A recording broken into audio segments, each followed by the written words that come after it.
Hello प्यारे बच्चों। फिर से आपका वेलकम है आपका प्यारा सा चैनल डेरिवेटिव पे। मैं आपका दोस्त, आपका मेंटर, आपका teacher, the science man. Last video में हम लोग एक्सियल पॉइंट में इलेक्ट्रिक फील्ड निकाले थे। आपके सिलेबस में एक और पॉइंट पे इलेक्ट्रिक फील्ड निकालना होता है शॉर्ट डाइपोल के लिए। वो पॉइंट है इक्वेटोरियल पॉइंट।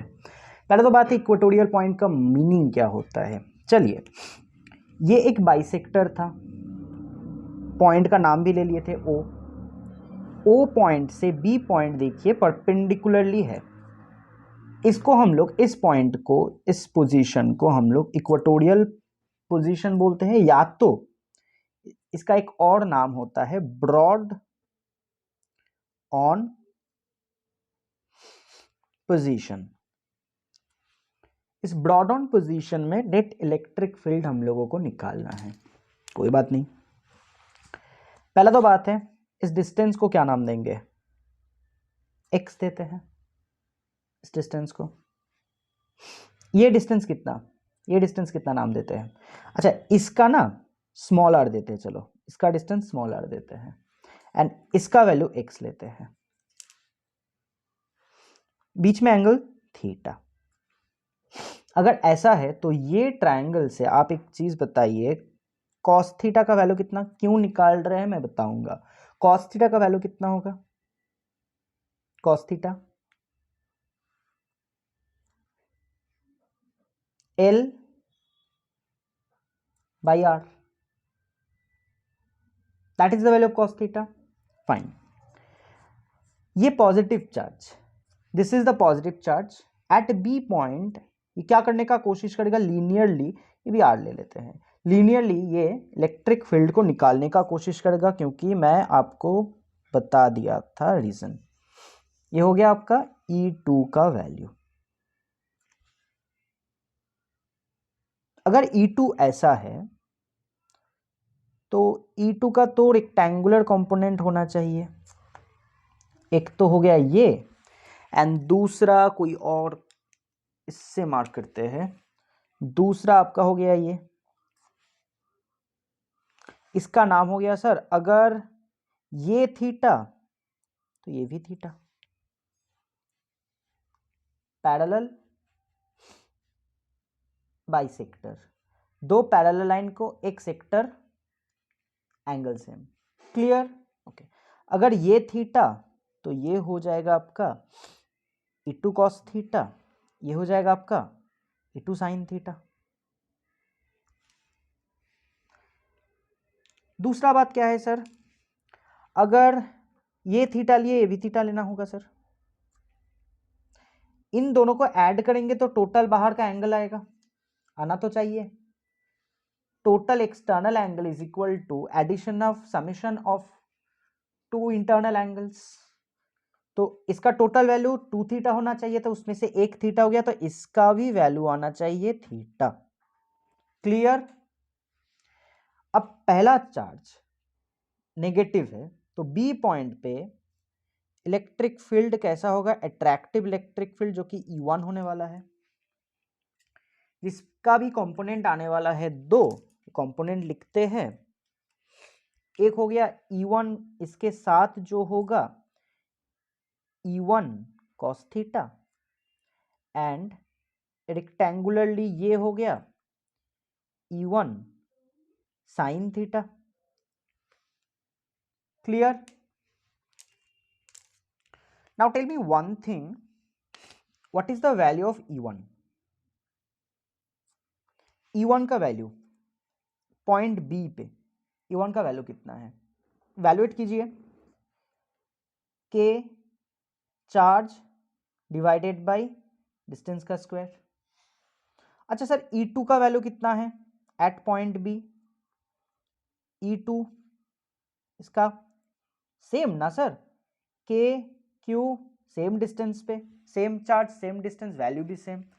तो इसमें से क्या आया, E1 equal to E2 equal to E, isn't it? That means क्या आया, E1 E2 sine theta and E1 sine theta दोनों का वैल्यू सेम है, दोनों ऑपोजिट डायरेक्शन में भी जा रहा है, तो ये दोनों कैंसिल आउट हो जाएगा। तो बी पॉइंट पे, एट बी पॉइंट पे नेट इलेक्ट्रिक फील्ड क्या हो गया, इस डायरेक्शन में होगा, एंड वो वैल्यू कितना होगा, 2e cos थीटा बाय, क्यों cos थीटा हम लोग निकाले थे, तो ई नेट का वैल्यू आया 2 multiplied by K Q divided by R square into cos theta का वैल्यू एल बाई आर। एक और चीज, आपके पास ऐसा एक ट्राइंगल था, ये वैल्यू आर, ये एक्स एंड ये एल, देयरफॉर आर का वैल्यू कितना होगा, root under X square plus L square. When x is very very very greater than l, r का वैल्यू ऑलमोस्ट हो जाएगा x, रूट अंडर, चलिए एक्स स्क्वायर, तो r का वैल्यू हो जाएगा x। स्पेशल केस के लिए अप्लाई करते हैं इस पे, तो नेट इलेक्ट्रिक फील्ड का वैल्यू कितना आया, 2k divided by r cube into l, 2k divided by x square plus L square था, x square plus L square था। बट एक और चीज है सर इधर पे, हाफ एंड क्यूब, पहले तो हाफ क्यों लिखे सर, अरे रूट का मतलब तो हाफ ही होता है टू द पावर ना, क्यूब क्यों दिए सर, कौन देगा इसको, special case when x is very very very greater than l, तो root under X square plus L square का वैल्यू हम लोग ऑलमोस्ट x लेते हैं, उस केस में ई नेट का वैल्यू कितना होना चाहिए, k 2ql का मतलब p divided by x cube, इसका वैल्यू, इस टोटल का वैल्यू ऑलमोस्ट एक्स क्यूब था, एक्स क्यूब। ये होता है आपका इक्वेटोरियल पोजीशन में इलेक्ट्रिक फील्ड का वैल्यू। एक्सियल पोजीशन में कितना हुआ था, याद कीजिए, 2kp by x cube. Equatorial position में कितना हुआ, kp divided by x cube. इसका कैलकुलेशन बहुत इंपॉर्टेंट है, एंड इसका कैलकुलेशन ऐसे किया जाता है, ये दोनों कैंसिल आउट हो गया, नेट फील्ड इधर पे ऐड हो गया, जो कि 2 टाइम्स हो गया। क्लियर। अच्छा, ये तो हो गया एक्सियल पोजीशन के लिए, इक्वेटोरियल पोजीशन के लिए। अगर कोई भी पोजीशन के लिए फॉर एनी पोजीशन आपको बोला जाए तो कैसे करेंगे, उसका भी कैलकुलेशन होता है, देखते हैं सर। इधर पे भी एक पॉइंट हम लोग बी ले लिए, which is any point, be any point, कोई भी पॉइंट है, जो कि सर जो डाइपोल मोमेंट है उसके साथ थीटा एंगल पे है, ये क्यू, ये भी क्यू। एक चीज बताइए सर, ये जो पॉइंट है इसके ऊपर ये P का 2 कंपोनेंट आना चाहिए। पहला तो हो गया थीटा के साथ चलने वाला, इसको थोड़ा एक्सटेंड भी कर देते हैं, P cos थीटा, एंड बिल्कुल इसके साथ आएगा क्या सर, 90 डिग्री पे रेक्टेंगुलर कंपोनेंट ना सर, P साइन थीटा। अब ये B point, P cos theta के रेस्पेक्ट में ये B पॉइंट एक्सिस पे प्रेजेंट है, एंड P साइन थीटा के रेस्पेक्ट में ये पॉइंट इक्वेटर में प्रेजेंट है। According to P cos theta के अकॉर्डिंग क्या है sir, B is at axis, therefore इसका वैल्यू अगर हम लोग E1 लेते हैं तो E1 का वैल्यू कितना होगा एक्सिस के लिए, 2kp, सिर्फ P लिखना ही सर, cos थीटा भी लिखना है, 2kp cos theta divided by distance x लेते हैं, X cube. According to P sin theta B is at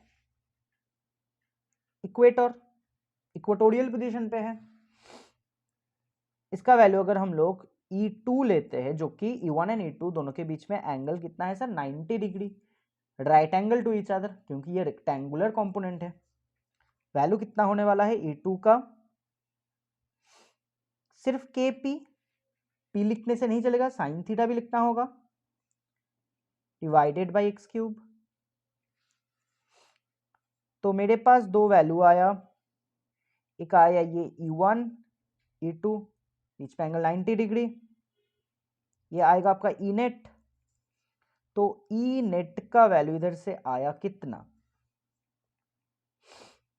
root under E1 square plus E2 square, जो कि वैल्यू आता है root under 2kp cos theta by x cube का whole square plus kp sine theta by x cube का whole square. अब kp x cube अगर common ले लिए, स्क्वायर बाहर पे आके ऐसा हो गया, रूट के अंदर कितना रहेगा सर, सिर्फ 2 cos थीटा रहेगा, जिसका स्क्वायर करेंगे तो 4 cos स्क्वायर थीटा। इधर से kp एक्स क्यूब कॉमन ले लिए, जो बाहर आ गया रूट के, सिर्फ साइन स्क्वायर थीटा रह जाएगा। बढ़िया, kp divided by x cube root under, इसको 3 cos स्क्वायर थीटा लिखिए प्लस cos स्क्वायर थीटा, कुछ नहीं सर, 4 को जस्ट 3 + 1 में डिवाइड कर दिए, एंड साइन स्क्वायर थीटा। आपको पता है cos square theta plus sine square theta का वैल्यू कितना होता है, 1 + 10 में आप लोग प्रूव किए थे। तो ई नेट का वैल्यू आया आपका kp divided by x cube root under 3 cos square theta plus 1। ये होता है कोई भी पोजीशन पे निकालने का फॉर्मूला। अप्लाई कैसे करते हैं, नंबर 1 एक्सियल पॉइंट के लिए याद कीजिए, एक्सियल पॉइंट मतलब 0 डिग्री एंगल पे होता है ना sir, theta equal to 0 degree.